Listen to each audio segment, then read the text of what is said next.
तो hello dear friends, कैसे हो आप सभी। आज इस वीडियो हम क्लास 10th हिस्ट्री का जो आपका लेसन नंबर 7 है वो क्या है, उपनिवेशवाद एवं साम्राज्यवाद। इसके अभ्यास के जितने भी क्वेश्चन है इस वीडियो में कंप्लीट करने वाले हैं, तो वीडियो को एंड तक जरूर देखिएगा।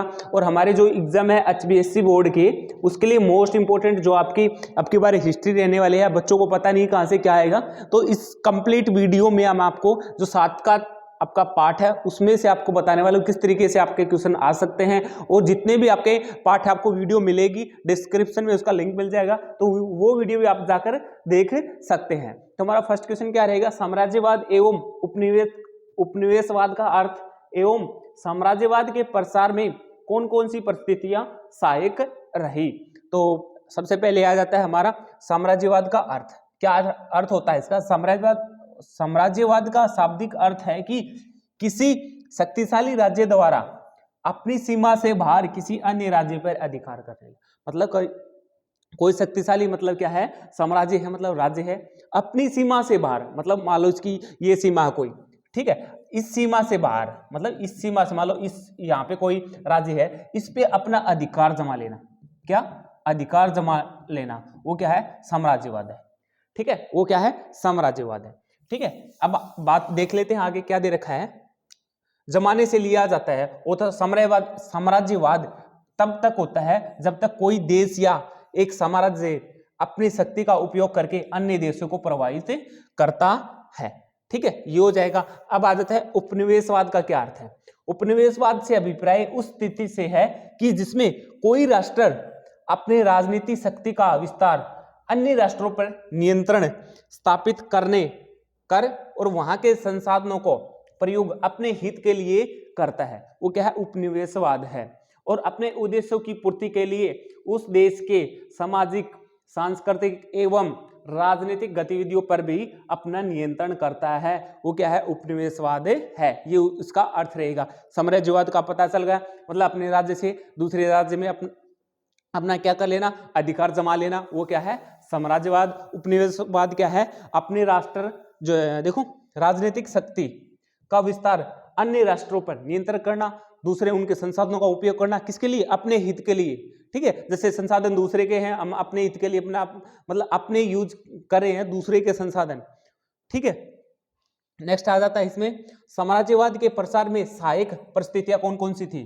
तो साम्राज्यवाद के प्रसार में सहायक परिस्थितियां निम्नलिखित थी। कौन कौन सी थी? पहला पॉइंट दे रखा है, यूरोपीय देशों में औद्योगिक क्रांति। ठीक है, यूरोपीय देश में औद्योगिक क्रांति हुई। ठीक है, अतिरिक्त पूंजी का निर्यात। ठीक है, यातायात व संचार के संसाधनों का विकास।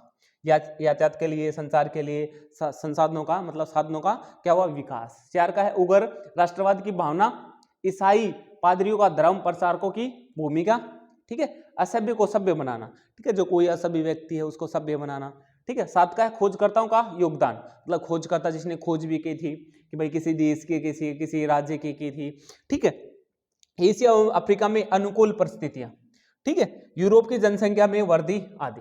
ठीक है, यूरोप की जनसंख्या में क्या है, वृद्धि हुई थी, इनका भी एक क्या है, ये कारण है। ठीक है, क्वेश्चन नंबर 2 क्या है, भारत के संदर्भ में इंग्लैंड व फ्रांस के उपनिवेशिक विकास के बारे में लिखे। किसके? इंग्लैंड और फ्रांस के। इसके उपनिवेशिक क्या बताने हैं आपको, विकास के बारे में बताना है। भारत के व्यापार करने के उद्देश्य से पुर्तगाली, डच, अंग्रेज, फ्रांसीसी लोग भारत आए। क्या थे? अंग्रेज, फ्रांसीसी, डच, ये क्या थे, भारत आए थे। ठीक है, कुछ समय तक पुर्तगाली एवं डच व्यक्तियों ने भारत में व्यापार किया। मतलब क्या किया, आए थे व्यापार करने के लिए, भारत को लूट के अपने देशों में ले गए। ठीक है, जैसे पहले भारत को सोने की चिड़िया कहा जाता था। ठीक है, जो सोना था वो अपने देशों में ले गई। पहले पुर्तगाली आए, डच आए, अंग्रेज आए, मतलब क्या किया, मतलब उन्होंने जो कुछ मिला बाहर से वो अपने देश भेज दिया। ठीक है, परंतु 18वीं शताब्दी आरंभ में उनकी शक्ति भारत में लगभग समाप्त हो गई। 18वीं शताब्दी में मतलब क्या थी, 18वीं शताब्दी में मतलब उसकी जो शक्तियां थी दूसरी देशों की, वो क्या, कम होने लगी। ठीक है, और केवल अंग्रेज एवं फ्रांसीसी भारत में रह गए। मतलब 18वीं शताब्दी में कौन थे, अंग्रेजी थे। ठीक है, लास्ट में किससे हमें आजादी मिली थी, अंग्रेजी से ही मिली थी, 15 अगस्त 1947 को। ठीक है, ये सभी को पता आपको, 15 अगस्त 1947 को किससे आजादी मिली थी, हमें अंग्रेजों से मिली थी। ठीक है, अब आ जाते हैं इंग्लैंड। इंग्लैंड के बारे में पढ़ेंगे। भारत एशिया में इंग्लैंड का सबसे विस्तृत, लाभकारी और सुरक्षित उपनिवेश था। ठीक है, ब्रिटिश ईस्ट इंडिया कंपनी ने वाणिज्यवादी युग में ही भारत के काफी बड़े क्षेत्र पर कब्जा किया।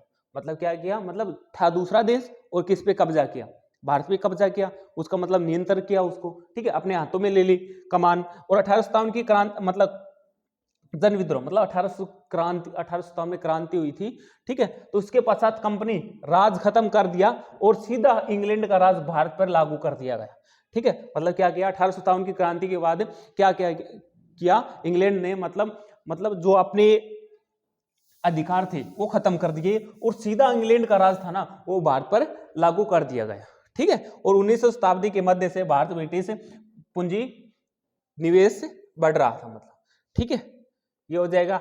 और इसलिए भारत में उन्हें सुरक्षित और औपनिवेशिक व्यवस्था की जरूरत थी। कंपनी की व्यवस्था भरोसा नहीं किया जा सकता था, मतलब कंपनी की जो व्यवस्था थी ना उस पर भरोसा नहीं किया जा रहा था, ठीक है। और बाद में क्या किया, ब्रिटिश पूंजीपतियों ने साम्राज्यवाद के इस दौर में भारत में ब्रिटिश सरकार को कर्ज तथा रेलवे के निर्माण में पूंजी निवेश कर खूब मुनाफा बटोरा, ठीक है। अब आ जाती है फ्रांस। यूरोप के अन्य साम्राज्यवादी देशों की भांति फ्रांस ने भी एशिया पर अपना अस्तित्व कायम रखने में हिस्सा लिया। किसने, फ्रांस ने भी क्या किया, एशिया में कुछ देश ऐसे हैं, मतलब उसमें भी फ्रांस ने अपना हिस्सा जमाया। उन्होंने अपना पहला निशाना भारत को ही बनाया। किसको, एशिया में आते हैं हम, तो एशिया में क्या, भारत को क्या बना दिया गया, इन्होंने राज्य किया फ्रांस ने भी। और इस कड़ी में पांडिचेरी 1674 ईस्वी में, चंद्रनगर 1690 ईस्वी में अपनी बस्तियां बना पाए और 1725 ईस्वी में इन्होंने मालाबार पर भी कब्जा कर लिया गया। कब किया गया, 1725 ईस्वी में मालाबार पर इन्होंने फ्रांस ने कब्जा कर लिया गया। और 1720 ईस्वी में, सॉरी हम एक लाइन छोड़ गए यहाँ पे, 1739 ईस्वी में कारिकल उनका व्यापारिक केंद्र बन गया। और 1720 ईस्वी में फ्रांसीसियों ने अपनी कंपनी का पुनः गठन किया और जिसके आधार पर ये काफी शक्तिशाली हो गए, ठीक है। 1700 कब इन्होंने क्या किया, 1720 में अपनी कंपनी का पुनः गठन किया, 1739 ईस्वी में, ठीक है, सॉरी 39 में नहीं 20 में। और बाद में क्या है, फ्रांसीसियों ने दक्षिणी भारत की राजनीति में हस्तक्षेप करना शुरू कर दिया गया और जिसके परिणाम स्वरूप उनका अंग्रेजों से संपर्क हुआ। और 1746 से 1763 ईस्वी के बीच 3 कर्नाटक के युद्ध हुए। क्या, 1746 से 1763 के बीच कितने, 3 कर्नाटक के युद्ध हुए और जिसके अंतिम दौर में फ्रांसीसियों की हार हुई और अंग्रेज, मतलब किसके बीच हुई, अंग्रेजों और फ्रांसीसियों के बीच, मतलब, ठीक है। और क्या हो गए, और उनका प्रभाव क्षेत्र सीमित रह गया, सीमित मतलब एक लिमिट में ही रह गया, ठीक है। ये था आपका क्वेश्चन, ठीक है। नेक्स्ट क्वेश्चन, के अफ्रीका में साम्राज्यवाद के विकास में किन किन देशों ने भाग लिया, इसके बारे में लिखे। अफ्रीका में आ गया, अफ्रीका में साम्राज्यवाद शक्ति 1875 तक मुख्यतः तटवर्ती क्षेत्रों तक सीमित थी, ठीक है। 1875 ईस्वी के बाद यूरोपीय शक्तियों में अफ्रीका में अधिक से अधिक उपनिवेश प्राप्त करने के लिए आपसी संघर्ष आरंभ हो गए और अफ्रीका के कुछ देशों को छोड़कर समस्त अफ्रीका में यूरोपीय शक्तियां का उपनिवेश स्थापित हो गए। अफ्रीका के साम्राज्यवाद विकास में बेल्जियम, पुर्तगाल, इंग्लैंड, जर्मनी और फ्रांस ने भाग लिया। किसने, बेल्जियम, पुर्तगाल, इंग्लैंड, जर्मनी ने क्या भाग लिया, कब, अफ्रीका में, ठीक है। क्योंकि मैं जल्दी जल्दी ऐसे करवा रहा हूं क्योंकि आपके एग्जाम नजदीक आ रहे हैं, इसलिए मैं आपको रिवीजन करा रहा हूं, ठीक है। ये सोच सकते हो आप, क्योंकि आपके एग्जाम आपको पता है 27 फरवरी से स्टार्ट है, ठीक है। और आपका अब की बार HBSC का जो टारगेट रहेगा हमारे इस चैनल का वो 95 प्लस रहेगा, ठीक है। 95 प्लस आपको आने ही चाहिए, क्योंकि आप अब की बार, अब आपके दिन कितने बचे हैं, 10 या 14 या 15 दिन बचे हैं। इसको किस तरीके से आपको करना, 10 या 15 दिन में कैसे किस तरीके से पढ़ेंगे हम, आपका अब आपके पास नया टाइम टेबल का है कि हम टाइम टेबल बनाएंगे उस तरीके से पढ़ेंगे, ठीक है। वो अब नहीं रहेगा क्योंकि टाइम टेबल का टाइम जाली आपके पास, ठीक है। अब ओनली 14 दिन बचे हैं, वैसे तो 27 से पेपर आपके पास, ठीक है। आज आपकी डेट हो गई 14 फरवरी, ठीक है। तो 6 दिन वो और 6 वो 12 दिन बचे हैं, तो 12 दिन में देख सकते हो आप किस तरीके से पढ़ोगे, ठीक है। वही बताएंगे किस तरीके से आपको पढ़ना है। अब आ जाता है बेल्जियम, पहला पॉइंट क्या आ जाएगा, बेल्जियम, पहला पॉइंट क्या है, बेल्जियम। तो बेल्जियम क्या, 19वीं शताब्दी में बेल्जियम यूरोप के सामान्य देशों की गिनती में आता था, लेकिन अफ्रीका के बंटवारे में, लूटमार में यह अन्य देशों की तुलना में क्या हो गया, आंतरिक हिस्सों पर नियंत्रण जमाया। बेल्जियम का शासक लियोपोल्ड द्वितीय, बेल्जियम का शासक कौन था, लियोपोल्ड द्वितीय था, जो क्या था, उसने मध्य अफ्रीका के कांगो क्षेत्र को अपने लिए चुना और उसके लिए कार्रवाई करनी शुरू कर दी और कांगो नदी के आसपास के क्षेत्रों को मिलाकर 1908 ईस्वी में इसे कांगो फ्री स्टेट का नाम दिया गया। क्या दिया गया? कांगो। लियोपोल्ड द्वितीय क्या था, उसने एक अपना क्षेत्र चुना कांगो, उसके लिए क्या आपने कोई रणनीति बनाई और उसको क्या बना दिया गया, एक कांगो फ्री स्टेट का नाम दिया गया। 1875 में हेनरी मार्टिन क्या थे, हेनरी मार्टिन स्टेनली ने इस क्षेत्र को खोजकर इसकी महत्ता को बारे में लियोपोल्ड को बताया और इसी आधार पर लियोपोल्ड ने फैसला कर लिया कि यहाँ किसी अन्य देश को नहीं आने दिया जाएगा। ठीक है, मतलब इस दूसरे देश को यहाँ पे इस देश में एंट्री नहीं होगी। ठीक है, अब आता है इंग्लैंड। अफ्रीका में साम्राज्यवादी शक्तियों द्वारा स्थापित किए गए उपनिवेशों में सर्वाधिक सफलता इंग्लैंड को मिली। किसको मिली? अफ्रीका में सबसे ज्यादा जो सफलता थी वो इंग्लैंड देश को मिली थी।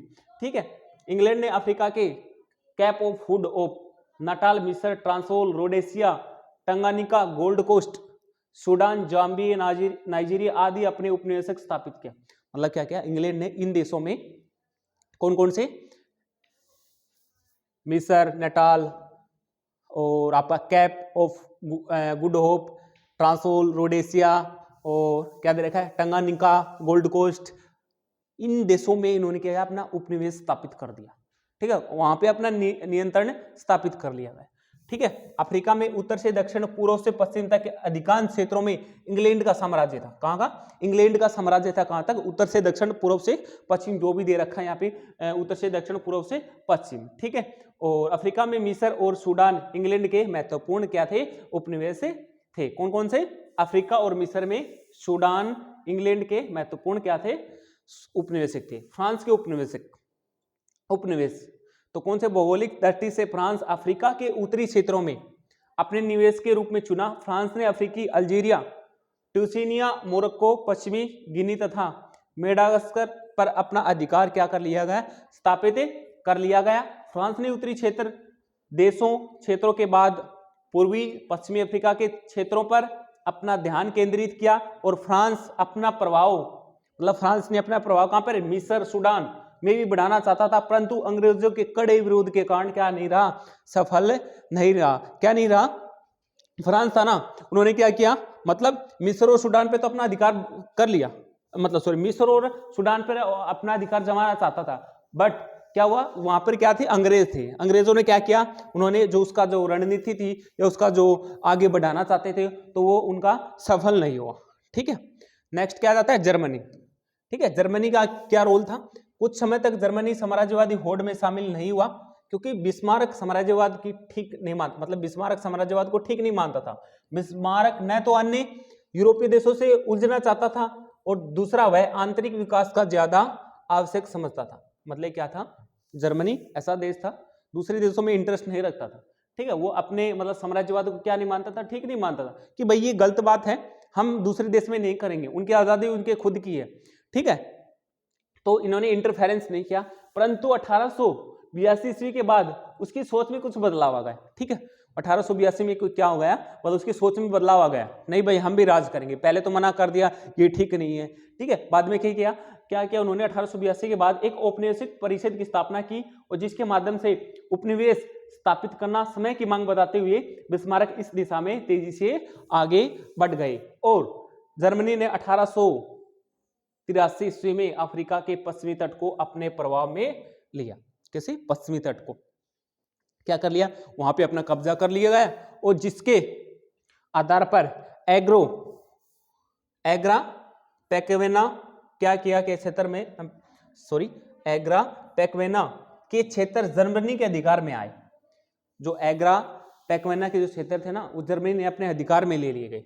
ठीक है, और 1884 ईस्वी में जर्मन डॉक्टर नेक्टिगाल ने अफ्रीका के टोंगोलैंड्स व कैमरून क्षेत्र को पता लगाया जिन पर बिना किसी विरोध के जर्मनी ने अधिकार कर लिया गया। अब आता है पुर्तगाल ने क्या किया, 19वीं शताब्दी में क्या किया, सैनिक दृष्टि से पहले जितना विकसित नहीं रहा था। पुर्तगाल 19वीं शताब्दी में सैनिक दृष्टि से पहले जितना विकसित नहीं था, लेकिन इस लूट खसोट में वह अपने को रोक नहीं पाया। पुर्तगाल ने प्रारंभिक दिनों में अंगोला क्षेत्र को चुन लिया।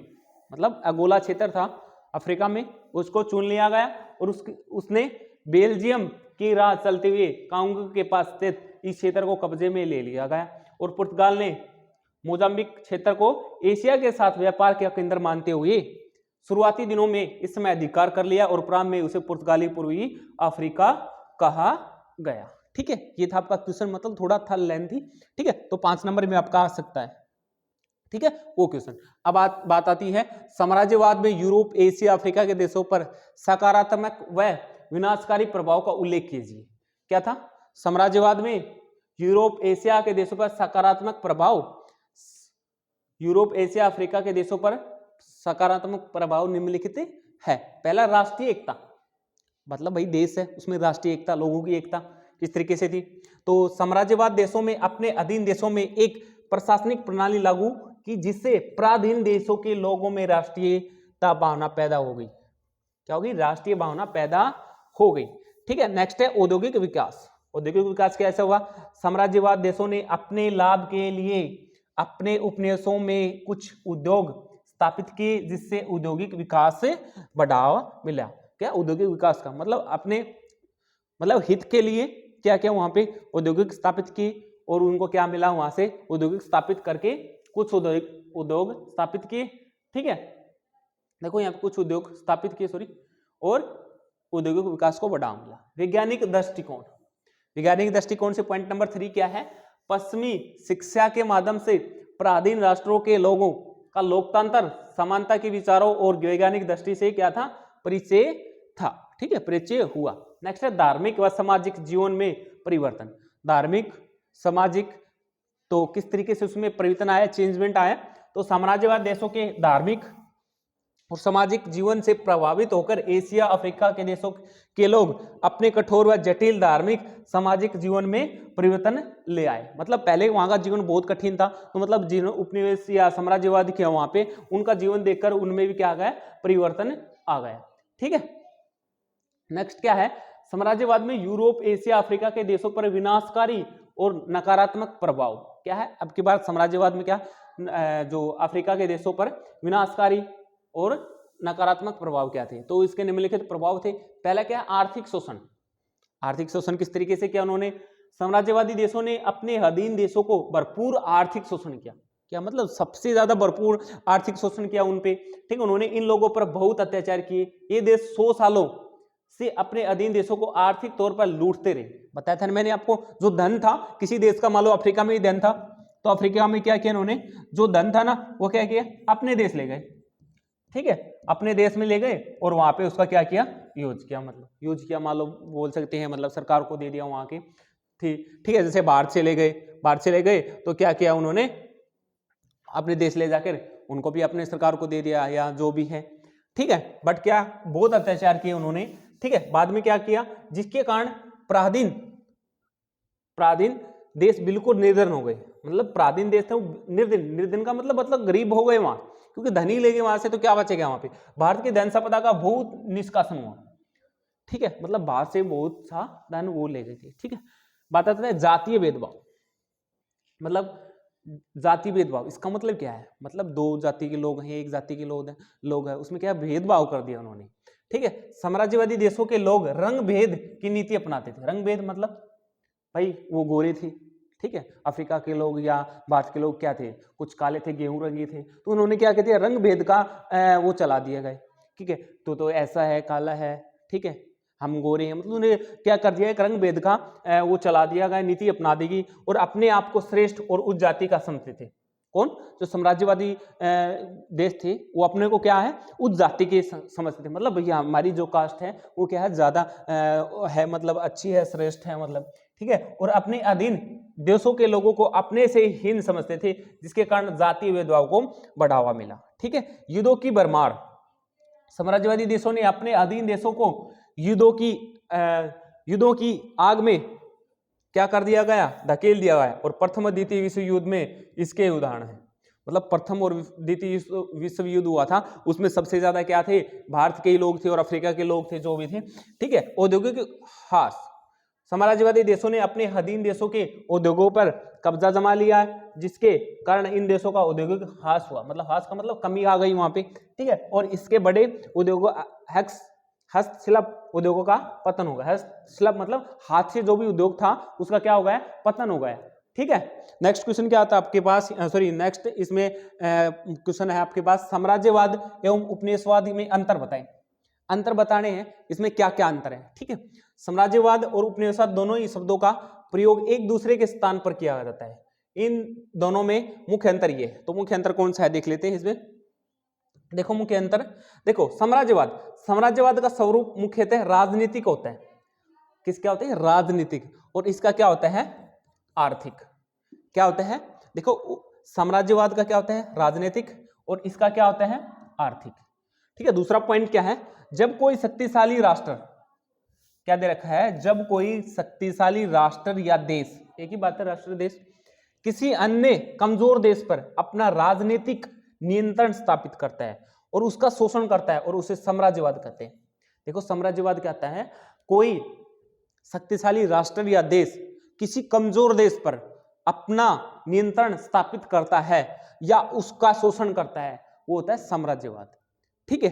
अब आता है उपनिवेशवाद, वो क्या आता है, उपनिवेशवाद के अंतर्गत उपनिवेशिक राष्ट्र देश उपनिवेश देश के आर्थिक, प्राकृतिक व मानवीय संसाधनों का प्रयोग अपने हित के लिए करता है, वो क्या आपके पास उपनिवेशवाद, ठीक है। नेक्स्ट क्वेश्चन क्या है, साम्राज्यवाद राष्ट्रवाद ने शोषण के कौन कौन से तरीके अपनाए, तो कौन कौन से तरीके अपनाए थे, देखो निम्नलिखित तरीके अपनाए थे। तो पहला क्या है, उपनिवेशों ने निजी एवं हस्तशिल्प उद्योगों पर अनेक प्रतिबंध लगाना अर्थात औद्योगिक ह्रास हुआ, मतलब क्या कर दिया उन्होंने, उपनिवेश के निजी हस्तशिल्प उद्योग क्या कर दिए, बंद कर दिए गए, ठीक है। मतलब उसको कति मतलब ये लगा सकते हैं, बोल सकते हैं हम कि उनको बंद कर दिया एक तरफ से, ठीक है।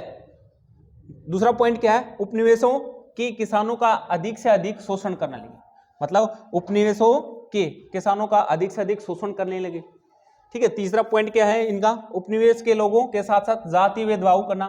जाति भेदभाव मैंने बता दिया है किस तरीके से किया था उन्होंने, ठीक है। ये क्वेश्चन क्या है, लॉन्ग टाइप के हैं, उसमें बार बार वही क्वेश्चन आ रहे हैं, मतलब शॉर्ट वाले, ठीक है। पश्चिमी शिक्षा लागू करना, ठीक है। युद्ध, ईसाई धर्म अपनाने के लिए बाध्य करना, ठीक है। धर्म बंद कर दी,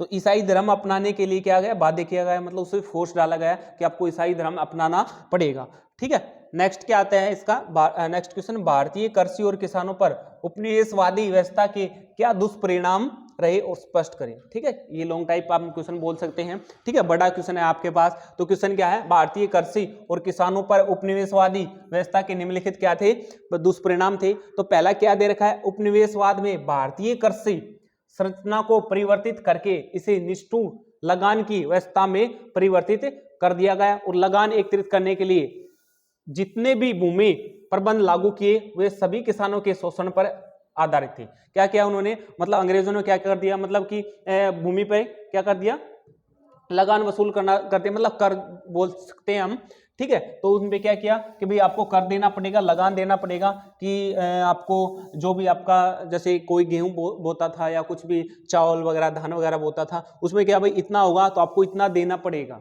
ठीक है। जैसे हमने पहले एक लेसन किया था उसमें कि भाई चर्च को आपको, जो किसान थे उसको क्या होता था, मतलब दूसरों की भूमि लेकर वो बोते थे, तो उसमें मतलब उसको कुछ हिस्सा ही मिलता था, ठीक है। और उसमें से एक हिस्सा क्या होता था, चर्च को देना पड़ता था, ठीक है। किसको, चर्च को, ठीक है, चर्च को देना पड़ता था एक हिस्सा, और किसान को कुछ ही हिस्सा मिल पाता था, ठीक है, क्योंकि वो भूस्वामियों की मतलब क्या करते थे, भूमि पर खेती करते थे, ठीक है, जो छोटे किसान थे वो, ठीक है।